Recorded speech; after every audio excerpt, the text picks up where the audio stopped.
আসসালামু আলাইকুম। আপনি কি জানেন স্ট্রোক, হার্ট অ্যাটাক বা পেরিফেরাল ভাস্কুলার ডিজিজের মতো রোগগুলো মানুষের কেন হয়? এই রোগগুলোর মূল কারণ হচ্ছে আমাদের ধমনীর প্রাচীরে চর্বি বা কোলেস্ট্রল জাতীয় পদার্থের জমে যাওয়া। মানুষ যখন চর্বি জাতীয় খাবার বা কোলেস্ট্রল জাতীয় খাবার বেশি খায়, তখন তার রক্তে এই পদার্থগুলো বেড়ে যায়। চর্বি বা কোলেস্ট্রল বেড়ে যাওয়ার কারণে এই অতিরিক্ত চর্বি, কোলেস্ট্রল এবং ক্যালসিয়াম জাতীয় পদার্থগুলো আমাদের ধমনী প্রাচীরে জমতে থাকে। যখন ধমনীর প্রাচীরে অতিরিক্ত চর্বি, লো ডেনসিটি লিপোপ্রোটিন এবং ক্যালসিয়াম জাতীয় পদার্থ জমতে শুরু করে, তখন অ্যাথেরোস্ক্লেরোটিক প্লাক ফর্মেশন হয়। এ অবস্থায় আমরা এই রোগটিকে বলি অ্যাথেরোস্ক্লেরোসিস। অ্যাথেরোস্ক্লেরোসিস তৈরি হওয়ার কারণে অ্যাথেরোমেটাস প্লাক তৈরি হয়, যার কারণে আমাদের রক্তনালীগুলো সরু হয়ে যায় এবং রক্ত প্রবাহ বাধাগ্রস্ত হয়। সংশ্লিষ্ট অঙ্গগুলো রক্তের কম প্রবাহ পাওয়ার কারণে তাদের কার্যক্ষমতা ধীরে ধীরে হারাতে থাকে। যখন অ্যাথেরোস্ক্লেরোটিক প্লাক আকারে বড় হয়ে যায়, এটি রক্তনালীর প্রাচীরকে বন্ধ করে ফেলে। তখন সম্পূর্ণরূপে রক্ত সরবরাহ বন্ধ হয়ে যায় এবং অঙ্গটি সম্পূর্ণরূপে তার কার্যক্ষমতা হারিয়ে ফেলে।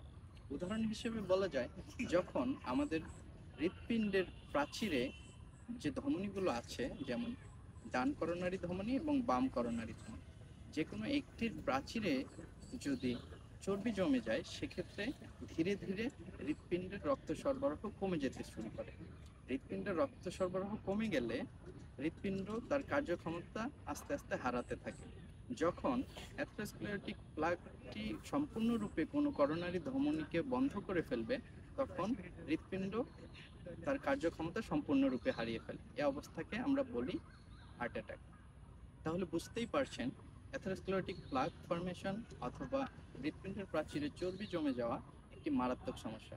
একই সমস্যার পুনরাবৃত্তি যদি আমাদের মস্তিষ্কে হয়, সেক্ষেত্রে আমাদের সেরেব্রাল ধমনীগুলোতে রক্ত সরবরাহ ধীরে ধীরে কমতে শুরু করে।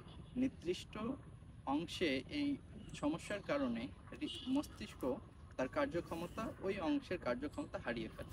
মস্তিষ্কের নির্দিষ্ট অংশের কার্যক্ষমতা হারানোর কারণে বিভিন্ন অঙ্গ প্রত্যঙ্গের কার্যকারিতা হারাতে থাকে এবং যখন সম্পূর্ণরূপে মস্তিষ্কের ধমনীগুলো বন্ধ হয়ে যায়, তখন স্ট্রোকের মতো রোগের সৃষ্টি হয়।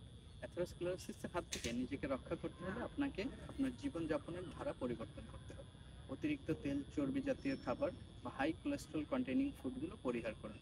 গরুর মাংস, চিংড়ি মাছ বা তেল চর্বি জাতীয় বিরিয়ানি, ফাস্ট ফুড, বার্গার এগুলো খাওয়া কমিয়ে দিন।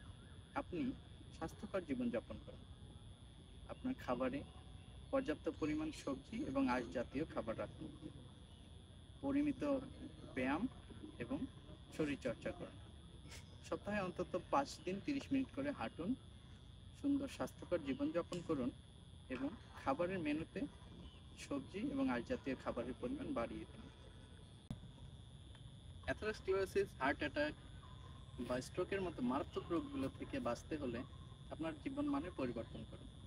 সুন্দর খাদ্যাভ্যাস করুন, স্বাস্থ্যকর জীবনযাপন করুন, নিজের এবং পরিবারের কল্যাণে কাজ করুন। সেই প্রত্যাশায় আপনার দীর্ঘায়ু কামনা করে আজকের মতো এখানেই শেষ করছি। ধন্যবাদ।